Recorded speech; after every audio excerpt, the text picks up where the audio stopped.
dimarts més fem una mica de ciència optimista amb en Josep Maria Mainat, que avui ens porta una notícia fresca sobre un tema que l'apassiona especialment, que és aturar o fins i tot revertir l'envelliment. Molt bona tarda, Josep Maria. Molt bona tarda, Elisenda. Escolta, per què t'apassiona tant el tema d'envelliment? Bueno, doncs per una raó molt clara, perquè no paro de fer anys. O sigui, aquesta fita de retardar l'envelliment o de revertir-lo, pensa que la tenim a prop. Relativament a prop, històricament parlant, la tenim a prop. Molt optimista et veig a tu, com el nom de la secció. No, jo ja tinc una edat i em sabia greu no arribar-hi a temps. Sí, perquè, esclar, doncs mira, passarà just 10 anys després de morir de tu. Home, si ja ets mort, no crec que et sàpiga molt de greu, no? No, esclar, en aquell moment ja no. Esclar, és veritat. Sí, bueno, una mica d'humor negre no va malament. Escolta, perdonadíssima. Estic intentant que quan s'aconsegueixi aquesta fita, això sí que ho estic fent, m'agafi presentable, amb un estat de salut presentable.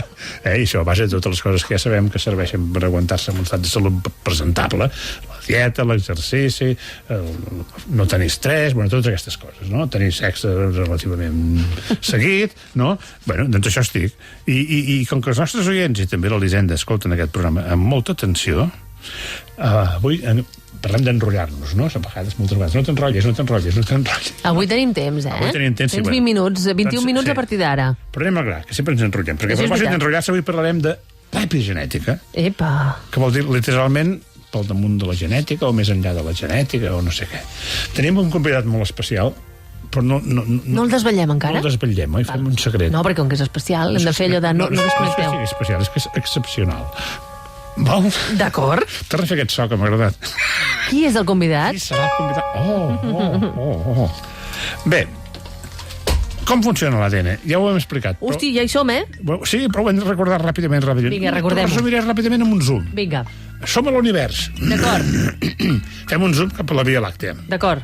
Fem un zoom cap al planeta Terra. Sí. Fem un zoom cap a Catalunya. Fem un zoom cap a Barcelona. Fem un zoom cap a Catalunya Ràdio, no? Correcte. I aquí estem tu i jo. Qui tries? Cap tu. a mi, jo? Doncs cap un zoom cap a una de les meves cèl·lules, no? I mirem cap a dintre la meva cèl·lula. En l'últim zoom i allà hi ha el nucli. Ho has fet molt bé, això. Estem col·locats dins les cèl·lules. Dins del nucli? Hi ha el nucli. Dins del nucli hi ha l'ADN. Que ja dèiem l'altre dia. Aquelles cadenes quilomètriques i quilomètriques, No, sumades, Sumades, sí, no fotis. Un parell de metres fa més o menys l'ADN. Però és una model molt llarga que té la informació genètica de totes les espècies vivents. Cada espècie vivent té aquesta, no? I es compon de dues cadenes, a més, que això no vam tenir temps de dir l'altre dia, que s'enrotllen entre elles. Que és la típica hèlix que hem vist sempre, Exacte. És com si agafessis una escala de corda. Tu agafes una punta de l'escala de corda, i agafo l'altra, i anem girant, i fa aquesta hèlix, i aquests esgraons, diguem-ne, són el parell de bases que també et dèiem. D'acord. La C, la G i la T. Però bé, anem molt ràpid, perquè és que ho hem explicat, això. No, molt ràpid. Sí. Aquest codi, ACGT, i la combinació d'aquestes lletres ACGT, TCG, per totes, és un codi que això és el que em meravella més, que s'hagi, per evolució, arribat a una cosa tan sofisticada, que amb una micra, uns 10 micres, no sé com fa una cèl·lula, que una micra és una mil·lèsima de mil·límetres, hi hagi tota aquesta maquinària capaç de llegir aquest codi i dir-li a la cèl·lula què ha de fer una proteïna, normalment, val? I això se'n diu la informació genètica. I això és exactament el que es transmet a pares de fills i el que permet que l'espècie perviveixi. Molt bé, hem parlat de l'ADN, ja ens hem fet aquell apartat d'enrotllar-nos, ara parlem d'epigenètica. Perquè hem dit d'enrotllar perquè l'epigenètica va d'això, d'enrotllar-se. És a dir, dins del nucli l'ADN s'enrotlla. I s'enrotlla, i es torna a enrotllar al voltant d'uns grups, d'unes proteïnes que hi ha per allà, que es diuen histones. I van fent tots plegats l'ADN i les histones com uns grumolls, com uns capdells, saps? Imagina't un capdell de llana que un gat... Sí? Doncs fan tots... I aquest grup de tot aquest ADN enrotllat amb les histones, etc., això se'n diu la cromatina. Aleshores, aquest mecanisme d'enrotllar-se al voltant de les histones serveix per organitzar, per compactar i per endreçar l'ADN, perquè si no l'ADN de 2 metres no hi cabria allà dintre, no? Així això és una manera. Però, i aquí entrarem amb l'epigenètica, també serveix per regular l'expressió dels gens. Carai, o sigui, resulta que els gens s'expressen, Sí. Potser que fem un altre parèntesi aquí. Sí, és una manera de parlar que tenen els biòlegs. Mira, què m'ho direm d'això? Direm, s'expressen, per no dir s'activen, que és el que vol dir. És a dir, un gen s'expressa quan està activat. D'acord. Quan està complint la seva missió, quan la cèl·lula està llegint i executant les instruccions que té escrites l'ADN. Això és expressar-se, val? Però si els cabdells o els grumolls d'aquests que hem dit abans són molt compactes, els gens que contenen allà dintre estan com encastats, com si anessin en autobús a hora punta, saps allà que no poden moure's, el detrás que està vacío, vayan tirando, no estan... Vagin al fons! Sí.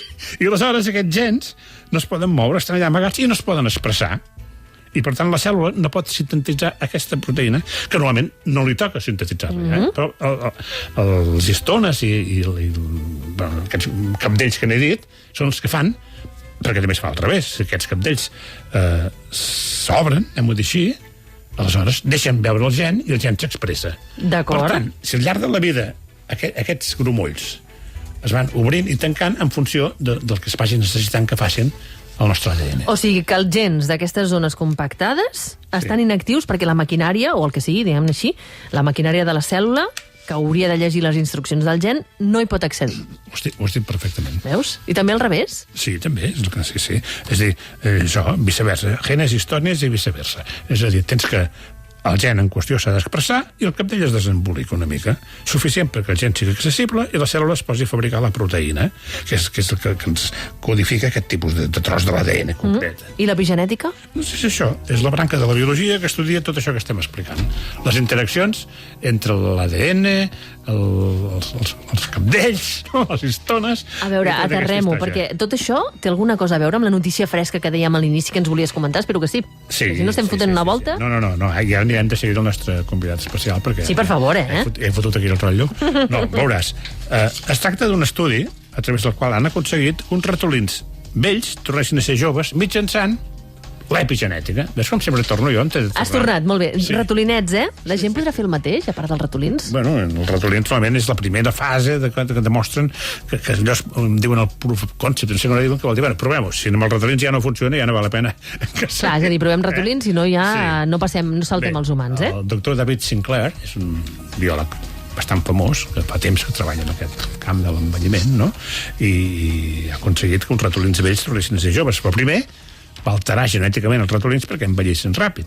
És a dir, amic. amb això va voler demostrar que l'envelliment és una cosa que pot anar endavant i enrere. Primer, que depèn de l'epigenètica. I segon, que és com... reversible, amunt i avall. Amunt i avall. Ara t'envelleixes, ara enrere, no? Aquesta cosa que fan l'epigenètica, de ara t'expresses, ara calla, no? Doncs és el que fa. M'agrada, Jo vull tornar als 25. Sí.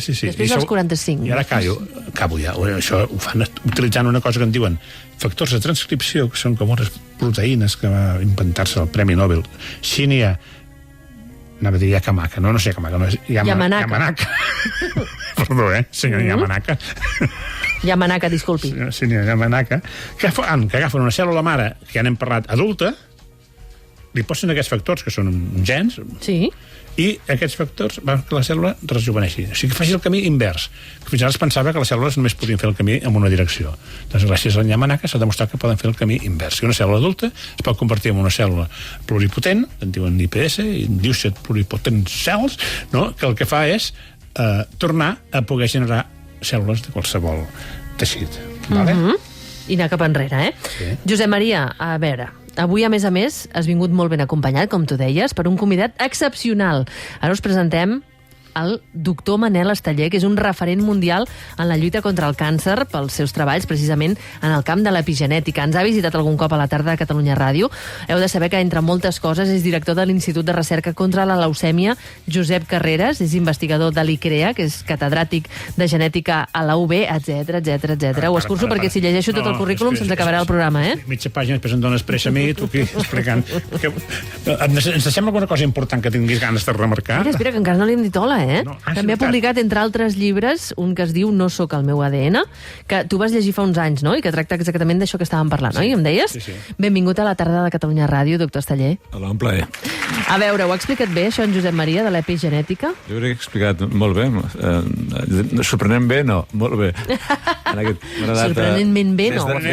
Des de l'univers a la cèl·lula. A la persona, Jo crec que també hi ha exemples pràctics per explicar l'epigenètica. Com mirem bessons que tenen el mateix ADN i tenen malalties diferents, no és la seqüència genètica, sinó és el que s'afegeix als gens, el que anomenem la epigenètica. Mira, això ha estat bé, És un altre això no ho has exemple. dit tu. No ho he dit. Ho ha fet millor ell. I una cèl·lula de la llengua i una neurona tenen el mateix ADN, però fan coses molt diferents, no? Correcte. I això no ho fan per la genètica perquè és la mateixa, sinó per la regulació d'aquesta genètica, no? Com parlen els gens, bàsicament. D'aquesta expressió, que És dèiem ara sí, com mateix, s'expressa, no? Com diu el teatre. Quan els cabdells s'obren, s'expressa. Exacte.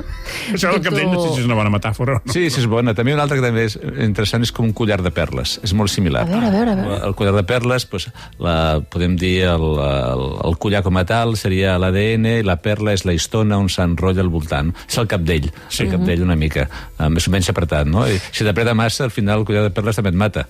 És a dir, el mateix, no? En el càncer hi ha alteracions epigenètiques que acaben eliminant o silenciant els gens bons.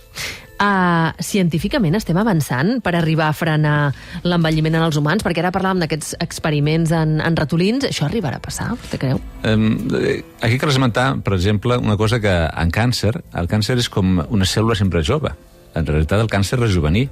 Una cèl·lula de càncer és més jove que una cèl·lula normal, sana. sana. Perquè es multipliquen les dolentes, diguem-ne. Sempre hi ha un perill, per exemple, quan parlem de teràpies de ser més jove, de convertir cèl·lules en més joves, és de que apareguin altres malalties, com el càncer, no? Sempre ha d'haver un balanç amb això. Però si hi haurà medicaments contra l'envelliment, doncs sí, ja hi haurà, i de fet hi ha algun medicament contra l'envelliment, no? Però encara, per exemple, alguns d'aplicació tòpica sobre la pell, alguns que fan desaparèixer algunes arrugues, no? I tenen components que el que fan és modificar aquest cabdell, veritablement. Són activadors d'un tipus d'histona concreta i s'usen per eliminar algunes arrugues, no totes, però algunes d'elles. Algunes d'elles, Hauríem de començar a comprar aquestes cremes. Sí, jo el que m'interessa saber d'aquest estudi, i per això el vaig trucar, vaig dir, escolta, epigenètica, el doctor Esteller, no? I he tingut la bona cosa de venir aquí personalment, que no calia tant. Però m'ho puc prendre en sèrio? Puc seguir engrescat? Això m'ha engrescat una mica a mi. O em tiraràs una galleda d'aigua freda i em diràs no. Això és un de tants estudis que hi ha, aquest tio està boig. No, el David Sinclair és molt bon investigador, però sí, és una mica expansiu en aquest sentit, no? Però el que demostra el seu treball és quelcom que ja es començàvem a saber, no? Que fer-se vell és un dany genètic dels gens, es poden trencar l'ADN, però també és per un dany epigenètic, i un canvi epigenètic. I com aquest segon és reversible, sí que hi ha esperança de revertir cert envelliment. I això és molt important, que la cèl·lula encara conservi a algun lloc la memòria de quan era jove. És molt similar a quan diem que tots conservem el nen que vam ser. No? És el mateix per nivell celular. O sigui, tenim una còpia de seguretat, diguéssim, no? Sí, ell diu còpia de seguretat. Està molt bé aquest símil, la còpia de seguretat. Sí, ell diu un backup file, és una còpia de seguretat. És el mateix. És el mateix, backup file. Queda una memòria allà dintre la cèl·lula de quan era jove. Per això aquests factors que a partir d'una cèl·lula diferenciada pots fer una cèl·lula mare, el que fan és tornar la memòria. Clar, tornar aquesta memòria al CPU intern. I en realitat aquest descobriment no està rejuvenint les cèl·lules, però més que res està tornant-les a ser una mica com cèl·lules mare, a cèl·lules progenitores, a ser unes cèl·lules no joves, sinó quasi cèl·lules bebè, veritablement, perquè són cèl·lules molt, molt, molt primitives, ara. Que ara la gent no pensi que tornarem, o sigui, que desfarem el procés a nivell morfològic, sinó que estem parlant de les cèl·lules a aconseguir revertir aquest envelliment. No ara és que tu comencis a canviar la cara. La foto que publica l'estudi és d'un ratolí vell i un ratolí jove, i el ratolí vell que es converteix en el ratolí jove és un ratolí iaio allà que no s'aguanta els pets. No sé si fan pets els ratolins, però... Has de pensar que la cara, en el fons, és una suma de cèl·lules. Clar, per tant, si les canviem totes, es canviaria la cara. Si canvies totes, eventualment canvia la cara. I l'estudi diu que aquests han recuperat una visió que la tenen millor que els seus fills. O sigui, que sí que es reparteix. Sí. I també ho explica... No faràs més petita, potser no, No, anava a dir, clar, bueno, o sí. Més petita, podríem arribar a encongir-nos? No. Això és interessant, no? Perquè com penses en malalties, hi ha malalties humanes que el que fan és envellir-te de forma ràpida, no? La progèria, que es diu, no? Però fixa't que quasi hi ha molt poques malalties, potser hi ha una que el que fa és que sigui sempre jove. Fixa't, és curiós aquest procés. Hi ha una pel·lícula d'això. Sí, hi ha una que vas tornant també jove, no? Però imagina't una malaltia que sempre et quedes jove. Aquesta malaltia, potser hi ha un o dos casos a nivell del món de la mateixa, és coses estranyes. L'únic que estem parlant investigacions que estan molt a les beceroles, és a dir, potser parlem, no sé, tu ara eres molt optimista, Josep Maria, i deies, potser abans que em mori ho veuré. Bueno, no ho sé jo. Sí, és dir, hi ha uns fàrmacs que tenen que veure una mica amb la restricció calòrica, que té que veure una mica amb la dieta i la nutrició, que són en part epigenètics, que potser sí que ara arribaran a certa aprovació. Ja tenim a les farmàcies alguns fàrmacs que no són fàrmacs, veritablement, no? Són una mica donats sense recepta, que en realitat el que fan és reduir agents que poden induir envelliment, no? Pues, reduint oxidació i en realitat reduint el dany de les cèl·lules. I aquests segurament uns d'ells s'aprovaran. Transformar la cèl·lula en factor de transcripció, aquestes coses, és més complicat, és molt més car, a més, no? És molt més car, no? Però una pastilla que li faci aixecar els nivells d'una cosa, una proteïna, que et fa relativament més jove, això sembla bastant possible. Bastant possible i més proper. I més proper. Jo voldria... A veure, jo tinc una teoria que les vaig posar en el meu llibre fa anys ja. És un pont que et porta un altre pont, que et porta un altre pont, que et porta un altre pont. És a dir, si aquests propers 10 anys jo aconsegueixo mantenir-me presentable, i durant aquests 10 anys la ciència aconsegueix que no envelleixi 10 anys, sinó que n'envelleixi 8, i en els següents 10 anys n'envelleixi 5, pot ser que arribi un moment que cada any sigui un any més jove, perquè, esclar, en 10 anys la ciència pot evolucionar moltíssim, hi ha tecnologies que es explotaran exponencialment, diguéssim. No sé si això és massa extremista, però vull dir-te que si li donem temps a la ciència... Anem a imaginar que en fàrmacs serien capaços d'augmentar 5-10 anys més. Imagineu-vos això. Si volem augmentar més xifres més elevades que aquestes, segurament serien tocar l'ADN. Vol dir tocar el hardware, la maquinària. Això implica edició genètica. Que això ja... Igual aquí hi hauria un altre tipus de limitacions, no? Sí, sempre que no es passi la següent generació. Pots tocar les teves, però no pots tocar les cèl·lules germinals, testicles i ovaris perquè passin a la següent generació. Però tocant les teves, és possible, en aquest sentit. I és quelcom que evidentment hi haurà molta inversió. Hi haurà molta inversió, però després estarem en un altre dilema, entre cometes, moral, o una altra situació que serà, m'imagino que serà ciència per rics o medicina per rics, no? Hi haurà un moment en què això només s'ho podrà permetre a certes persones. Sí, això ja està passant. La salut hi ha diferències. En la salut impliquen els hàbits tòxics i el teu codi postal. Els tenen que veure en quan vius.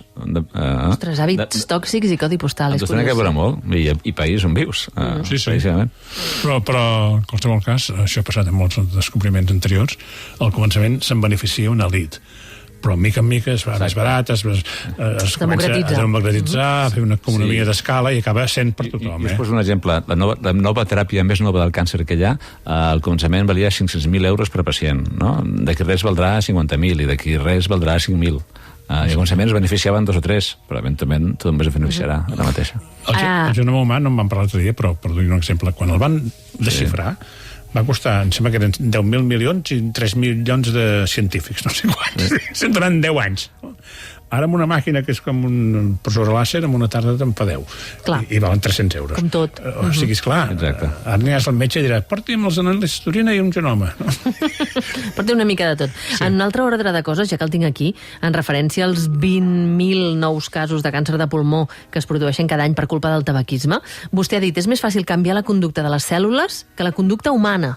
Completament. Això què comporta? L'òrgan més complex i més difícil d'estudiar és el cervell. Evidentment, no tenim bons fàrmacs. Tenim fàrmacs que, en general, t'activen de sentir estic més tranquil o més actiu. Si és depressiu o al contrari, si tens mania, no? Et pugen o et baixen. Però no som tan fins mirant el que està passant. Un exemple. Ha fet molt contra el càncer de pulmó la prohibició de fumar a llocs. Això ha fet més, segons com, que certa recerca de laboratori.